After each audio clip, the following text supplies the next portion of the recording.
الرحیم 26ویں تراویح کے چند اہم نکات۔ آج کی تراویح میں 29ویں پارے کی تلاوت کی گئی۔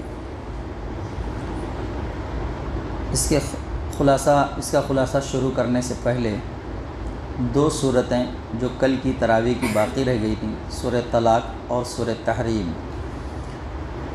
سورہ طلاق کی تمہیدی باتیں کل کے خلاصے میں آ گئی تھیں، اصل خلاصہ باقی تھا۔ فرمایا، اے نبی صلی اللہ علیہ وآلہ وسلم، جب آپ یا آپ کی امت عورتوں کو طلاق دے تو عدت شروع کرنے کے لیے صحیح وقت میں طلاق دے۔ یہ طلاق دینے کا صحیح وقت کیا ہے؟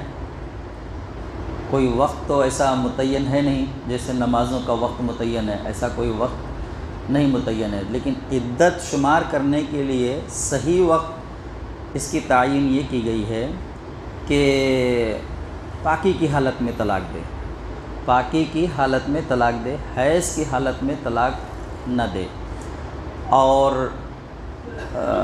اس طہر میں طلاق دے جس میں بیوی سے صحبت نہ کی گئی ہو، جس میں بیوی سے صحبت نہ کی گئی ہو۔ یہی سب وقت ہیں جو صحیح وقت ہیں طلاق کے۔ تو بہرحال اللہ نہ کرے ایسے حالات آئیں، اگر آتے ہیں تو اس سے پہلے کہ یہ الفاظ ادا کیے جائیں، اس سے پہلے کسی عالم دین سے مل کر پوری بات کو اچھی طرح سے جان لینا، اس کے بعد پھر کوئی بھی عملی قدم اٹھانا اس میں آسانی ہوگی۔ اور عدت شمار کرتا رہے، ان کو گھروں سے نہ نکالے اور وہ خود بھی نہ نکلیں۔ مرد کو حکم دیا جا رہا ہے کہ طلاق دینے کے بعد بیوی کو گھر سے نہ نکالے، اور بیوی کو حکم دیا، عورت کو حکم دیا جا رہا ہے کہ وہ اپنے شوہر کے گھر سے باہر نہ نکلے۔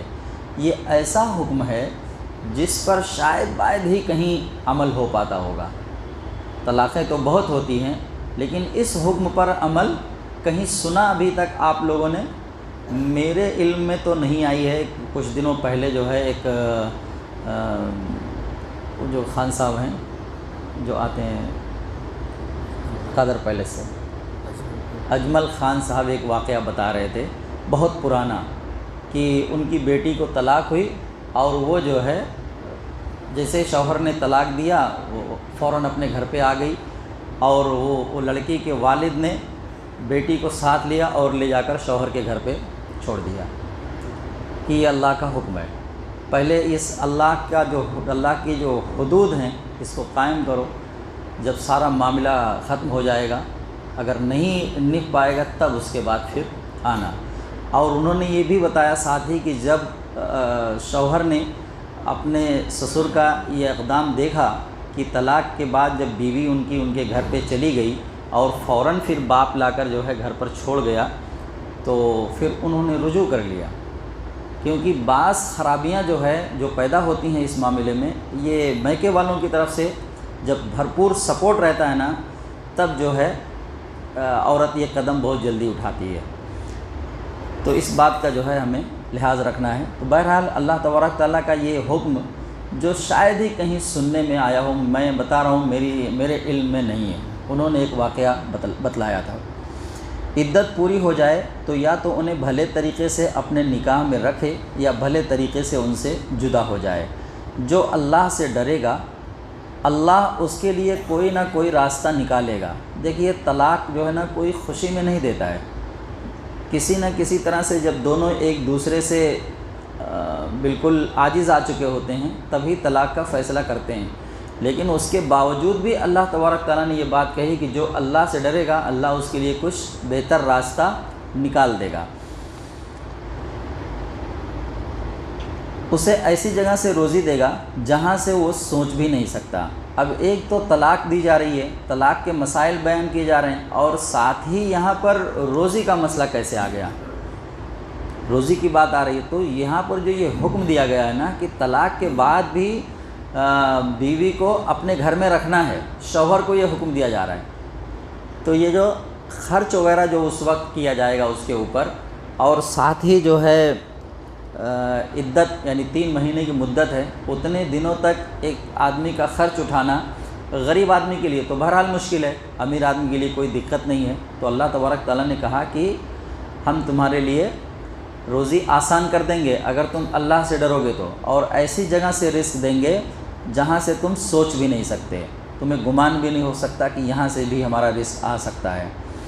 جو اللہ پر بھروسہ کرے گا اللہ اس کے لیے کافی ہے، اللہ اپنا کام پورا کر کے رہتا ہے، اس نے ہر چیز کی ایک تقدیر مقرر کر رکھی ہے۔ جن عورتوں کا حیض آنا بند ہو جائے یا جنہیں ابھی حیض آیا ہی نہیں، ان کی عدت 3 ماہ ہے، اور حاملہ کی عدت بچے کی پیدائش تک ہے۔ عدت کے معاملے میں بھی ہمارے یہاں بڑی افراط و تفرید ہے، آج کل وہ پتہ نہیں کہاں سے 40 دن والی عدت شروع ہو گئی ہے، جبکہ 40 دن کی عدت کا کہیں کوئی تصور نہیں ہے۔ اگر بیوہ عورت ہے یعنی شوہر انتقال کر گیا ہے تو اس کی عدت 4 ماہ 10 دن ہے، اور اگر مطلقہ عورت ہے کہ مرد نے طلاق دیا ہے تو اس کی عدت 3 بار حیض کا آنا اور پاک ہونا ہے۔ ایک اور مسئلہ یہاں پر بیان کیا جا رہا ہے کہ ایسی عورت جس کا حیض آنا بند ہو گیا ہو، اگر اسے طلاق دی گئی ہو تو پھر اس کی عدت 3 مہینہ ہے، یا ابھی حیض آیا ہی نہیں، اس سے پہلے ہی طلاق ہو گئی، نکاح ہوا کچھ کم عمری میں اور طلاق ہو گئی تو اس کی عدت 3 مہینہ ہے۔ تو یہ 40 دن والی عدت کا کوئی تصور نہیں ہے۔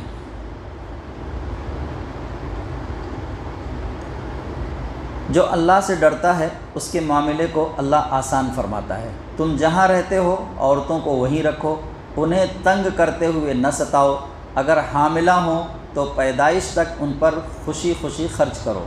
حاملہ عورت کی عدت بچے کی ولادت تک ہے، وہ 9 مہینہ پوری بھی ہو سکتی ہے، 6 مہینہ 8 مہینہ بھی ہو سکتی ہے، تو عورت کی عدت کتنے دن ہے؟ 9 مہینہ۔ اسی لیے کہا جاتا ہے کہ اس طہر میں طلاق نہ دی جائے جس طہر کے اندر صحبت کر لی گئی ہو سکتا ہے اسی صحبت سے حمل ٹھہر گیا ہو تو پھر عدت شمار کرنے میں بہت مشکل ہو جائے گی۔ پھر تم جہاں رہتے ہو وہیں عورتوں کو رکھو، انہیں تنگ کرتے ہوئے نہ ستاؤ، اگر حاملہ ہوں تو پیدائش تک ان پر خوشی خوشی خرچ کرو۔ دودھ پلائیں تو انہیں ان کا معاوضہ دو، یعنی بچہ پیدا ہوگا عدت تو ختم ہو جائے گی، لیکن دودھ پلانے کی ذمہ داری کس پر ہے؟ پرورش کی ذمہ داری عورت پر ہے، لیکن اس کی اجرت ادا کرنی پڑے گی شوہر کو، کیونکہ بچہ شوہر کا ہے۔ تو اگر عورت دودھ پلا رہی ہے طلاق دینے کے بعد تو وہ اجرت لے سکتی ہے اور مرد کو ادا کرنی پڑے گی۔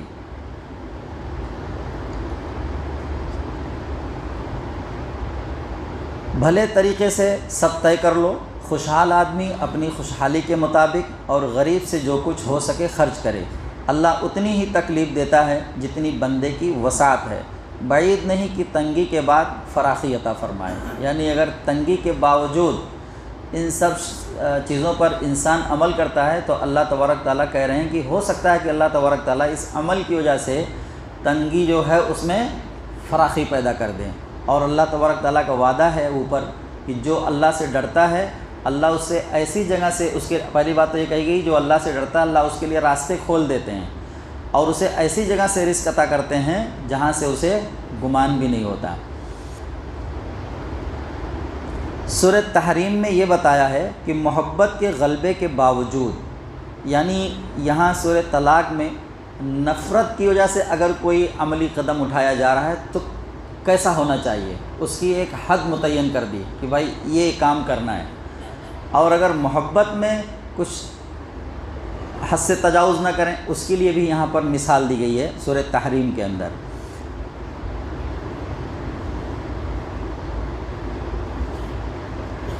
سورہ تحریم میں یہ بتایا کہ محبت کے غلبے کے باوجود کس طرح اللہ کی حدود کی حفاظت کرنی چاہیے۔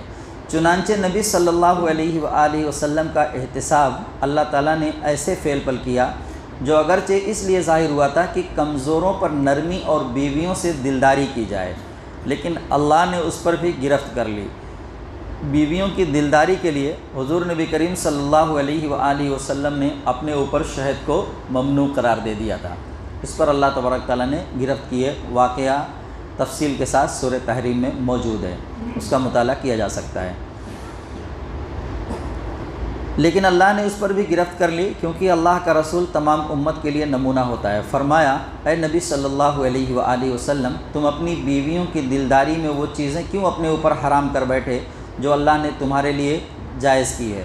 اسی طرح جب نبی صلی اللہ علیہ وآلہ وسلم نے اپنی ایک بیوی سے ایک راز کی بات کی اور انہوں نے اس کی خبر دوسری کو کر دی، تو اللہ نے ان کی حرکت سے پیغمبر صلی اللہ علیہ وآلہ وسلم کو آگاہ فرما دیا اور بیویوں کو خطاب کر کے کہا کہ اگر تم دونوں اللہ سے توبہ کرو تو یہی بات تمہارے شایان شان ہے۔ یہاں گرفت اس بات پر کی گئی ہے کہ محبت کے اندر بھی اللہ اور رسول کی بتائی ہوئی حدود کا خیال رکھنا چاہیے۔ پھر عام مسلمانوں کو خبردار کیا کہ تم بھی اپنے آپ کو، اپنے بال بچوں کو دوزخ کی آگ سے بچانے کی فکر کرو۔ اب یہاں پر ایک ایسی بات کہی جا رہی ہے جس سے ہر مسلمان کو چوکنا ہونے کی ضرورت ہے، سبق لینے کی ضرورت ہے۔ اللہ تبارک تعالیٰ نے کہا، یا ایھا الذین آمنوا قوا انفسکم واہلیکم نارا، کہ اے ایمان والو اپنے آپ کو اور اپنے اہل و عیال کو جہنم کی آگ سے بچاؤ۔ وقودھا الناس والحجارہ، جس کا ایندھن انسان اور پتھر ہوں گے۔ جہنم کا ایندھن کون ہے؟ انسان اور پتھر، اسی سے جہنم کو دہکایا جائے گا۔ اور ابھی تو آگ اس میں جل ہی رہی ہے، مگر اس کی آگ کو تیز کرنے کے لیے ایندھن کے طور پر کس کو استعمال کیا جائے گا؟ انسان کو اور پتھر کو۔ تو اللہ تبارک تعالیٰ نے کہا کہ خود بھی جہنم سے ایسا عمل کرو کہ خود بھی جہنم سے بچو اور اپنے اہل و عیال کو بھی جہنم سے بچاؤ۔ اب ہم اٹھ کر تو نماز کے لیے چلے آئے، نوجوان بیٹا سو رہا ہے، بیوی سو رہی ہے، بچے سو رہے ہیں، لیکن ہم نے ان کی فکر نہیں کی، ہم نے ان کی فکر نہیں کی۔ تو دنیا میں تو انسان پکنک کے لیے اکیلے نہیں جانا چاہتا ہے۔ اگر کہیں ٹہلنے گھومنے تفریح کی جگہ پر اگر جاتا ہے تو یہ چاہتا ہے کہ بچوں کو ساتھ لے کر جائیں، اور اگر کبھی خدا نخواستہ اکیلے چلا گیا تو وہاں شدت سے ان کی کمی محسوس ہوتی ہے۔ تو جنت میں اکیلے جانا چاہو گے؟ تو جنت میں بھی تو سارے لوگ ہوں گے نا، خاندان ہوگا۔ اللہ تبارک تعالیٰ نے کہا کہ پھر ہم تمہیں جنت میں اکٹھا کر دیں گے، اگر اچھے عمل کرو گے تو جنت میں اکٹھا کر دیں گے، یہ خاندان پورا رہے گا وہاں پر بھی۔ اب اگر ہم وہاں دیکھیں گے کہ ہمارا بیٹا یا ہماری بیٹی یا ہماری بیوی جہنم کی آگ میں جل رہے ہیں تو سکون مل پائے گا وہاں پر بھی؟ کیسا مطلب دیکھیں، ابھی آگے آ رہی ہے سورہ مدثر، جس میں اللہ تبارک تعالیٰ نے کہا ہے کہ وہ جنتی جو ہے جہنمیوں سے سوال کریں گے کہ تمہیں کون سی چیز جہنم میں لے آئی؟ تو وہ کہیں گے ما سلککم فی سقر، کہ ہم نماز نہیں پڑھا کرتے تھے۔ دیکھیں گے تبھی تو پوچھیں گے نا، دیکھیں گے اور پہچانیں گے بھی۔ اس سے پہلے بھی تذکرہ آ چکا ہے کہ وہ دیکھیں گے اور کہیں گے ارے تم تو ہمارے ساتھ دنیا میں رہا کرتے تھے، تھوڑا سا پانی ہمیں بھی پلا دو، تھوڑا سا پانی کی پھوہار ہی ڈال دو۔ دیکھ کر پہچان کر یہ بات کہیں گے۔ تو جیسے ہم دنیا میں پکنک کرنے کے لیے بھی، اگر سیر و تفریح کرنے کے لیے بھی اگر جاتے ہیں تو بچوں کو ساتھ لے جاتے ہیں تاکہ اور انجوائے کر سکیں، تو جنت میں اکیلے جانے کی کوشش نہ کریں، ورنہ وہاں کا بھی مزہ کرکرا ہو جائے گا، کہیں ایسا ہو نہ جائے۔ تو اس لیے جو ہے اگر ہم نماز کے لیے آ رہے ہیں تو بچوں کی بھی ہمیں فکر کرنی چاہیے، بچوں کی بھی ہمیں فکر کرنی چاہیے۔ پورے اہل و عیال کی بات کی جا رہی ہے۔ اچھے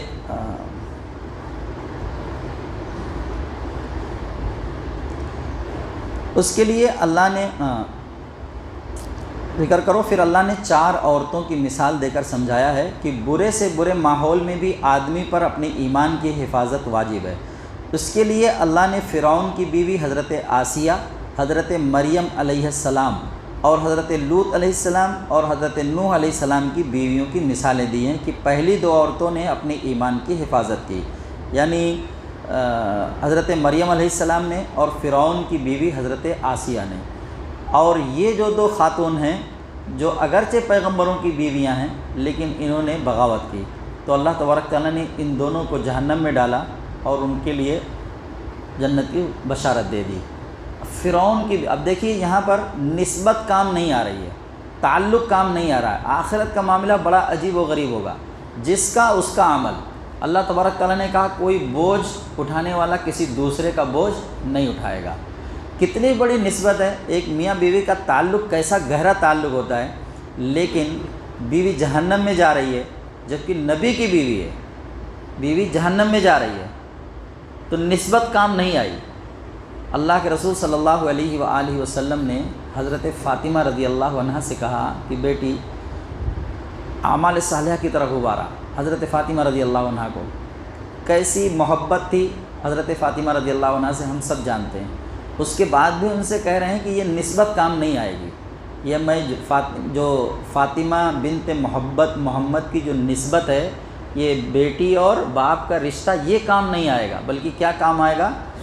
اعمال صالحہ کام آئیں گے۔ اب دیکھیے یہاں پر میاں بیوی کا رشتہ ہے لیکن یہ کام نہیں آیا۔ دو نبیوں کی بیویوں کو جہنم میں ڈال دیا گیا، حضرت نوح علیہ السلام کی بیوی کو اور حضرت لوط علیہ السلام کی بیوی کو۔ فرعون ظالم، ان کی بیوی کو جنت کی بشارت، حضرت آسیہ رضی اللہ عنہ، کیونکہ ایمان کی حفاظت کی انہوں نے اپنے ایسے برے ماحول میں بھی رہ کر اپنے ایمان کی حفاظت کی، تو اللہ تبارک تعالیٰ نے ان کو جنت دی۔ تو اب یہ جو ہم ہمارا تعلق و فلاں بزرگ سے ہے، ہمارا تعلق و فلاں بابا سے ہے، یا فلاں پیر سے ہے، فلاں ولی سے ہے، وہ ہماری شفاعت کر دیں گے، ہمارا تو بیڑا پار ہو جائے گا۔ اب ذرا یہ عقیدہ دیکھیں اور یہ قرآن کے ان واقعات کو دیکھیں اور اس سے نصیحت حاصل کریں۔ سفارش کے معاملے میں اللہ تبارک تعالیٰ نے کہا کہ وہی سفارش کر سکے گا جسے اجازت دی جائے گی، اور اسی کی کر سکے گا جس کے لیے اجازت ہوگی کہ ہاں یہ 10 لوگ کھڑے ہیں، ان کی سفارش کر سکتے ہیں، ان 10 لوگوں میں سے جس کو چاہو اس کو کہہ دو، ہم ان کو جنت میں داخل کر دیں گے۔ یہ وہی کر سکے گا جس کو یہ اختیار اللہ تبارک تعالیٰ دیں گے۔ تو اس دھوکے میں نہ رہیں۔ پہلی 2 عورتوں نے اپنی ایمان کی حفاظت کی اور اللہ کے ہاں بڑا درجہ پایا۔ تیسری و چوتھی عورت نے ایمان کے تقاضے پورے نہیں کیے تو عذاب کا نشانہ بنی، حالانکہ نبی کی بیوی تھی۔ ساتھ ہی یہ بات بھی واضح کر دی کہ عورت بھی اپنی پیدائش کے لحاظ سے نیکی اور بدی کے جذبات اور میلانات رکھتی ہے۔ یہ صحیح نہیں کہ بدی کا سرچشمہ عورت کو ہی قرار دیا جائے۔ اب یہاں سے آج کی تراویح کا خلاصہ شروع ہوتا ہے۔ پہلی سورہ ملک کی ابتدا ہی اللہ کی عظمت کے اظہار سے کی گئی ہے۔ بڑی ہی عظیم اور بابرکت ہے وہ ذات جس کے قبضے قدرت میں اس کائنات کی بادشاہی ہے، اور وہ ہر چیز پر قادر ہے، جس نے پیدا کیا موت اور زندگی کو تاکہ امتحان لے کہ تم میں سے کون سب سے اچھے اعمال والا بنتا ہے۔ کافروں پر عذاب کی کیفیت بیان کرتے ہوئے فرمایا، جنہوں نے اپنے رب کا انکار کیا ان کے لیے جہنم کا عذاب ہے جو برا ٹھکانہ ہے۔ جب وہ اس میں پھینکے جائیں گے دہاڑنے کی آواز سنیں گے، وہ جوش کھا رہی ہوگی، شدت غضب سے پھٹی جاتی ہوگی۔ ہر بار جب کوئی گروہ ڈالا جائے گا اس سے داروغہ پوچھے گا، کیا تمہارے پاس کوئی ڈرانے والا نہیں آیا تھا؟ وہ کہیں گے آیا تھا مگر ہم نے اسے جھٹلا دیا اور کہہ دیا کہ خدا نے کچھ نہیں اتارا، تم ہی لوگ بھٹکے ہوئے ہو۔ یہ بھی کہیں گے کہ کاش اگر ہم سنتے سمجھتے تو اس طرح جہنمی نہ ہوتے۔ اس طرح وہ اپنے قصور کا اعتراف کر لیں گے۔ لعنت ہے دوزخیوں پر، رہے وہ لوگ جو اندیکھے خدا سے ڈرتے ہیں، ان کے لیے مغفرت اور بڑا اجر ہے۔ تم چپکے سے بات کرو یا بلند آواز سے، اللہ کے لیے برابر ہے۔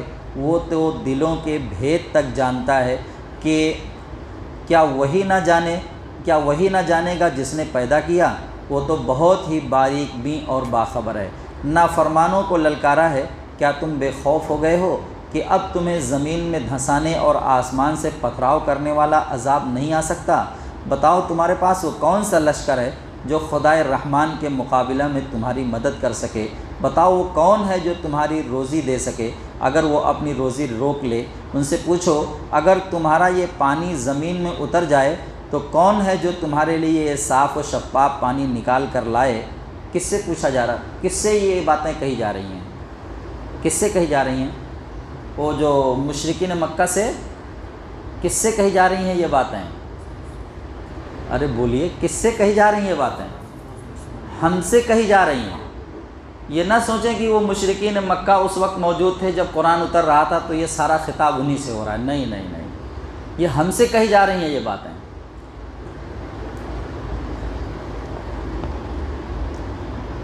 کہہ دو رحمان ہے، ہم اس پر ایمان لائے ہیں اور اس پر ہم نے بھروسہ کیا ہے، تم عنقریب جان لوگے کہ کھلی ہوئی گمراہی میں کون ہے۔ سورہ قلم میں نبی صلی اللہ علیہ وآلہ وسلم کی دعوت، آپ کی لائی ہوئی کتاب اور آپ کے اعلیٰ کردار کا موازنہ قریش کے فاسق لیڈروں کے کردار سے کر کے یہ دکھایا ہے کہ وہ وقت دور نہیں جب موافق و مخالفت دونوں پر واضح ہو جائے گا کہ کن کی باغ ڈور فتنہ میں پڑے ہوئے لیڈروں کے ہاتھوں میں ہے جو ان کو تباہی کے راستے پر لیے جا رہے ہیں، اور کون لوگ ہیں جو ہدایت کے راستے پر ہیں اور وہی فلاح پانے والے بنیں گے۔ نبی صلی اللہ علیہ وآلہ وسلم کے متعلق گواہی دی کہ آپ ایک اعلیٰ کردار پر ہیں، اور قریش کا کردار بتایا کہ یہ لوگ جھوٹی قسمیں کھانے والے، ذلیل، اشارہ باز، نیکیوں سے روکنے والے، حد سے تجاوز کرنے والے، سنگ دل اور شیخی باز ہیں، اور یہ سب اس لیے کہ اللہ نے انہیں مال اور اولاد عطا کر دی ہے۔ اس موقع پر ایک باغ والے کی مثال دے کر سمجھایا کہ اس دھوکے میں نہ رہو کہ اب تمہارے عیش میں کوئی خلل ڈالنے والا نہیں۔ جس خدا نے تمہیں یہ سب کچھ بخشا ہے اس کے اختیار میں ہے کہ وہ اس کو چھین لے۔ آخرت کے انجام کی طرف توجہ دلاتے ہوئے سوال کیا گیا کہ آخر انہوں نے خدا کو اتنا بے انصاف کیسے سمجھ لیا ہے کہ وہ نیکوں اور بدوں میں کوئی فرق نہیں کرے گا۔ ساتھ ہی حضور صلی اللہ علیہ وآلہ وسلم کو تسلی دی گئی کہ آج جو باتیں یہ لوگ بنا رہے ہیں ان کا غم نہ کیجیے، صبر کے ساتھ اپنے رب کے فیصلہ کا انتظار کیجیے اور اس طرح کی جلدی دکھانے سے بچیے جس میں حضرت یونس علیہ السلام مبتلا ہو گئے تھے اور انہیں آزمائش سے گزرنا پڑا تھا۔ اس صورت کے اندر جو سورہ قلم 29ویں پارے کی دوسری صورت، ایک واقعہ اس میں اللہ تبارک تعالیٰ نے بیان کیا ہے باغ والوں کا، تو اس واقعے کو بھی ہمیں پڑھنا چاہیے اور اس سے عبرت حاصل کرنی چاہیے۔ تو پڑھ لیں گے آپ لوگ یا کچھ اس کی طرف اشارہ کیا جائے؟ پڑھ لیں گے تو زیادہ بہتر رہے گا، وہ آپ لوگوں کے لیے، کیونکہ تفصیل سے واقعہ وہاں پر اللہ تبارک تعالیٰ نے ذکر کیا ہے اور ہمارے لیے بڑی نصیحت ہے اس کے اندر، تو اس کا مطالعہ کریں، بے حد فائدہ ہوگا انشاءاللہ۔ اور اللہ تبارک تعالیٰ نے اس صورت کے اندر حضور نبی کریم صلی اللہ علیہ وآلہ وسلم کے اخلاق کی تعریف فرمائی ہے، اخلاق کی تعریف فرمائی ہے۔ دیکھیے، اگر آپ سے سوال کیا جائے کہ کوئی ایسا کام بتائیں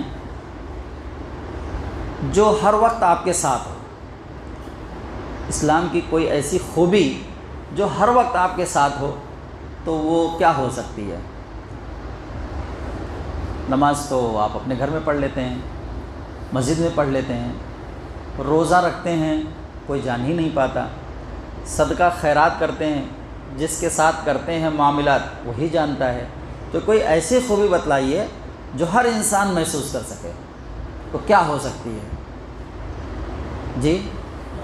جی اخلاق، اچھے اخلاق، یہ ایک ایسی خوبی ہے جسے ہر انسان محسوس کر سکتا ہے، اور اللہ تبارک تعالیٰ نے حضور نبی کریم صلی اللہ علیہ وآلہ وسلم کے اچھے اخلاق کی تعریف فرمائی ہے۔ تو ہمیں بھی چاہیے کہ ہم اپنے کردار کو بہتر بنائیں، نمایاں بنائیں۔ ایک تو یہ ہے کہ چلو برابر سرابر والا معاملہ، لیکن وہ نمایاں ہو کر ظاہر ہو جائے، وہ آپ کہیں بھی رہیں پتہ چل جائے کہ ہاں یہ شخص مسلمان ہے اور اس کا کردار ایسا ہے۔ تو اس کے لیے صبر اور تحمل کی بھی ضرورت ہے۔ کبھی کسی سے زیادتی اگر آپ کے ساتھ ہو گئی، آپ نے صبر اختیار کیا، تحمل کیا، اب پتہ چلا اب گاڑی ہے روڈ پہ چل رہی ہیں، سینکڑوں ہزاروں گاڑیاں چل رہی ہیں، کسی سے تھوڑا سا بھی اگر جو ہے ٹچ ہو گئی، تو بعض لوگ ایسے رہتے ہیں کہ ایسا لگتا ہے جیسے زبردستی لڑنا چاہتے ہیں، تو یہ اس کو اچھا اخلاق کہیں گے۔ اگر جس سے کچھ بھائی کسی سے بھی ہو سکتا ہے، وہ آج اس سے ہوا ہے آپ کی گاڑی کے ساتھ، کل آپ سے بھی ہو سکتا ہے،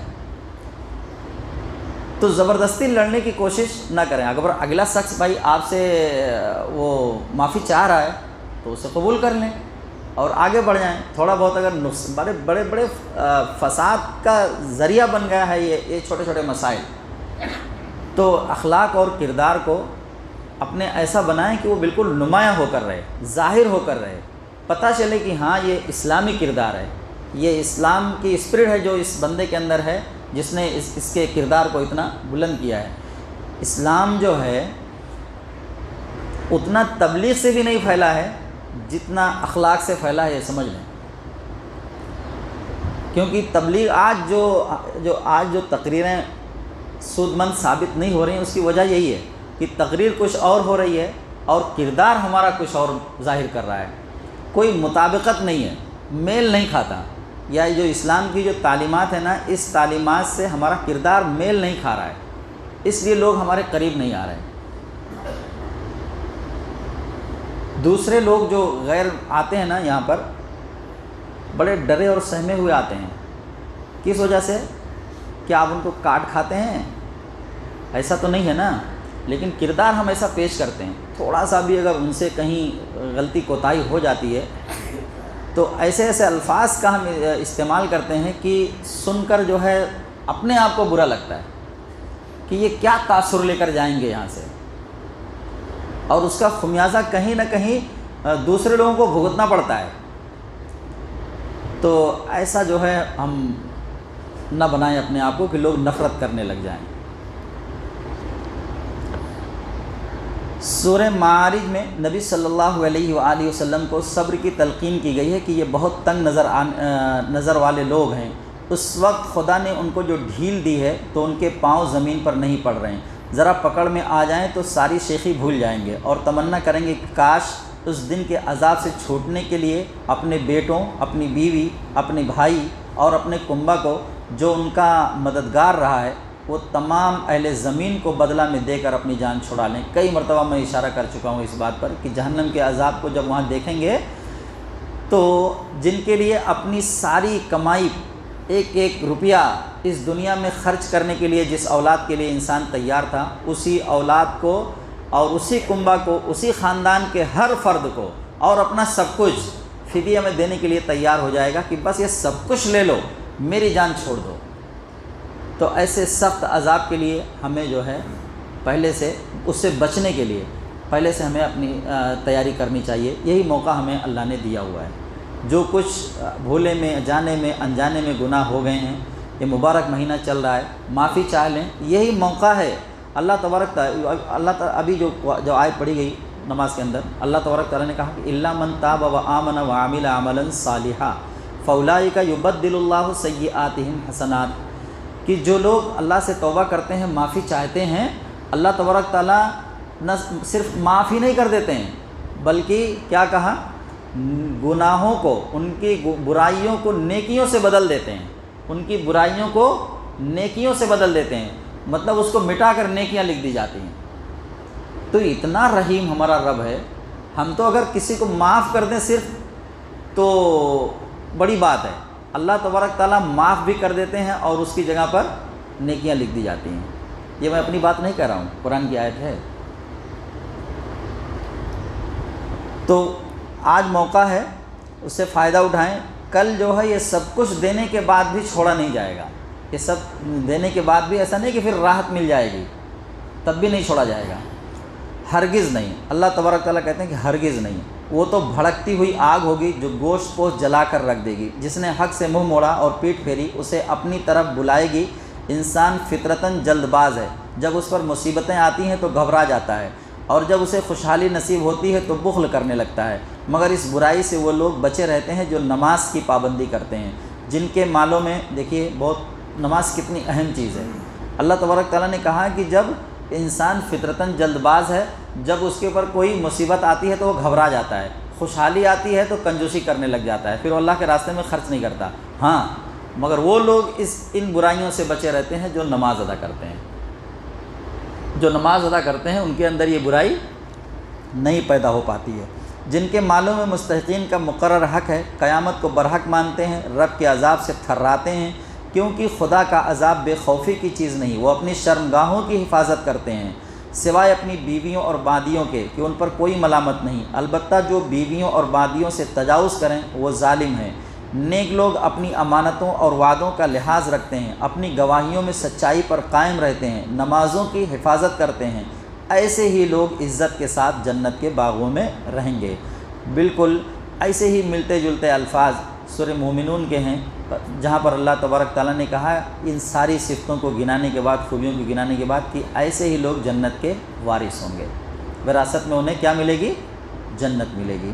سورہ نوح میں نبی صلی اللہ علیہ وآلہ وسلم کو پچھلی سورہ میں تلقین کیے ہوئے صبر کے لیے نمونہ کے طور پر حضرت نوح علیہ السلام کا قصہ بیان کیا کہ انہوں نے طویل ترین عرصہ تک یعنی 950 برس صبر کے ساتھ اپنی قوم کو دعوت دی، اور اتنے طویل صبر اور انتظار کے بعد ان کی قوم کو عذاب میں مبتلا کیا گیا۔ اس طرح داعیان حق کو بتایا گیا کہ اپنی آخری منزل کے لیے صبر و انتظار کے کتنے مرحلوں سے گزرنا پڑتا ہے۔ ساتھ ہی یہ بات بھی کہ اللہ تعالیٰ جلد بازوں کی جلد بازی اور طعن و تشنیع کے باوجود ان کو اگرچہ ایک طویل مدت تک ڈھیل دیتا ہے مگر بالآخر ایک روز پکڑ لیتا ہے، تو کوئی ان کو چھڑانے والا نہیں ہوتا۔ ایک اہم بات نوح علیہ السلام کی دعوت میں یہ بھی بیان ہوئی کہ حقیقی معنوں میں اللہ کی ہدایت کی پابندی دنیا میں بھی خوشحالی اور برکتوں کا ذریعہ ہے، لیکن ان کی قوم کی بہت بڑی تعداد نے ان کی نافرمانی کی، مذاق اڑایا اور ان لوگوں کی پیروی کی جن کے مال اور اولاد نے ان کی گمراہی میں اضافہ کیا۔ پتہ یہ چلا کہ ابھی اولاد تو اب زیادہ ہمارے یہاں مایوس سمجھنے لگے لوگ، زیادہ اولاد کا ہونا۔ اس زمانے میں جس وقت قرآن نازل ہو رہا تھا یا اس سے پہلے کثرت اولاد بھی لوگوں کے لیے فخر کا ذریعہ ہوا کرتی تھی۔ کثرت جیسے آج کثرت مال یعنی مال کی زیادتی ہمارے لیے فخر کا ذریعہ ہے، ایسے اولاد کی زیادتی بھی فخر کا سبب ہوا کرتی تھی لوگوں کے لیے۔ اس لیے دونوں چیزیں ساتھ میں اللہ تبارک تعالیٰ نے بیان کی ہیں۔ تو یہ جان لیں کہ اگر مال جو ہے نا ہے تو یہ گھمنڈ میں مبتلا کر سکتا ہے، برائی کی طرف مائل کر سکتا ہے۔ بار بار اس بات کا تذکرہ قرآن کر رہا ہے۔ تو اگر اللہ نے ہمیں مال کی فراوانی دی ہوئی ہے تو بہت زیادہ چوکنا ہونے کی ضرورت ہے۔ مال اور اولاد نے ان کی گمراہی میں اضافہ کیا، پس ایک دن اپنے گناہوں کی سزا میں پانی کے طوفان میں غرق کر دیے گئے اور پھر آگ میں داخل کر دیے گئے۔ اس وقت کوئی بھی ان کے کام نہ آیا جنہیں وہ خدا کے سوا پکارا کرتے تھے۔ سورہ جن میں قریش کو غیرت دلائی گئی کہ جنات جو قرآن کے براہ راست مخاطب ہیں وہ جب راستہ چلتے اس کو سن لیتے ہیں تو تڑپ اٹھتے ہیں اور اپنی قوم کے اندر اسے پھیلانے کے لیے اٹھ کھڑے ہوتے ہیں۔ ایک تم ہو کہ خاص تمہارے لیے اسے اتارا جا رہا ہے اور اس کی برکتوں سے نوازنے کے لیے خدا کا رسول دن رات ایک یہ دے رہا ہے، مگر تمہاری بدبختی کی اس طرف دھیان دینا درکنار تم الٹے اس کے دشمن بن گئے ہو۔ سورہ مزمل اور مدثر دونوں صورتوں کی ابتدا اے چادر میں لپٹنے والے اور چادر میں لپیٹے رکھنے والے سے کی گئی ہے۔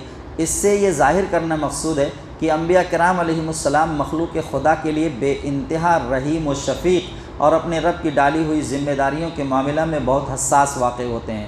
وہ اپنی جان توڑ کوششوں کے باوجود جب دیکھتے ہیں کہ لوگوں کی دشمنی ان سے بڑھتی جا رہی ہے تو انہیں یہ خیال ہوتا ہے کہ کہیں انہیں کے کام میں تو کوتاہی نہیں ہے، اور یہ فکر ان کو بہت غمزدہ کر دیتی ہے، اور وہ چادر میں سمٹ کر اپنے ماحول سے کنارہ کشی اختیار کرتے ہوئے اندر ہی اندر کوتاہیوں کی تلاش شروع کر دیتے ہیں۔